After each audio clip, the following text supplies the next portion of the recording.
Hi, I'm Katrina Zish, and we're talking relationships, specifically how to get what you want from your partner. And joining me to help us do that is relationship expert and author of The New Rules of Marriage, Terrence Real. Welcome. Hi, thank you. So Terry, how do you get what you want from your relationship? Well, the first step is sitting down and really identifying what it is that you want in the first place. Before you can get what you want, you have to know what it is. And you know, that is really a surprisingly difficult thing for a lot of people to do. It's a lot easier to have negative feelings about something you're not getting than do the hard work of sitting down and figuring out what it is that you're asking for.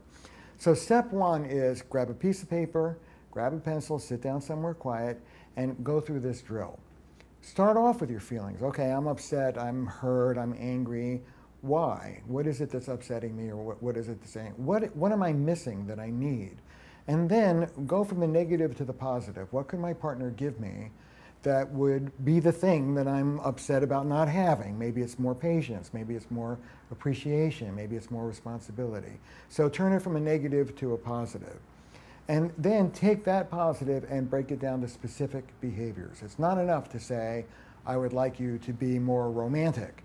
You have to say, what that looks like is bringing flowers, calling me at work, you know, et cetera. So it becomes a specific action or a specific behavior. Right, that's the first step. Okay. Now, once you've identified what you want, what do you do then? You have to sell it.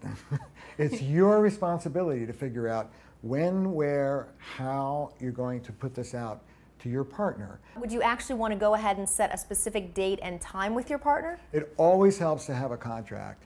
You know, people will feel much less dumped on if you say, look, I have this issue, I need about 10 minutes to talk with you.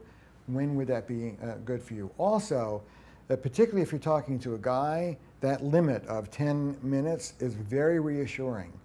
When most men hear the words, honey, we have to talk, they figure dinner's gonna arrive at like 3 in the morning. So having a contract will stop the person from turning around and acting like a big victim. You dumped this on me. And having a limited contract will be really relieving to the listener. Also, what about the way that you deliver it? Well, you know, there's a world of difference between saying, I hate your guts, why don't you go out and play in traffic, and saying, honey, I love you a lot, I really appreciate these things, here's some things that would help me even more. Okay, so once hopefully you choose the right time to sell it, then what happens next?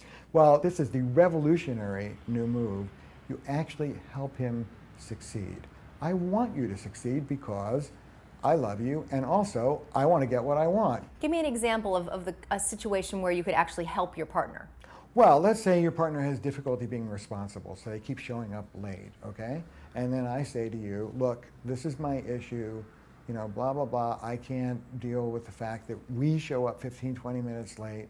I would like you to really pledge to be more punctual. And then let's say your partner says, okay, I'm really going to work on this. Then the $10,000 question is, great, honey, is there something I could say or do that would help you with this? And your partner might say, you know what, just for the first couple of weeks, call me a couple times during the week at the office and just remind me. Would you be willing to do that? Now, you know, a lot of people would get on their high horse. Well, it's not my responsibility to remind you, that's your job, or I don't want to be a codependent enabler, or, you know what? This isn't about making a point or proving a principle. So you have to help your partner help you to get what you want. I think that's great. I call it helping him win or helping her win. Maybe you need me to be tough. Maybe you need me to be rewarding. Maybe you need a reminder. What could I do? And one thing is to listen to what your partner says, and the other thing is to listen to what your partner does. Because your partner might say, well, you don't have to do anything, but you notice that with this guy around this issue, you have to keep the pressure on. And with this gal on this issue, it helps to be really empowering and positive. If you're going to be a grown-up in a relationship and you want something, then I want you to take responsibility to figure out what you could do to make that happen for you. Thanks, Terry. But what do you do if you follow all of Terry's tips and you're still not getting what you want? Well, then it's time to check out how to deal with your partner when he or she is being a jerk.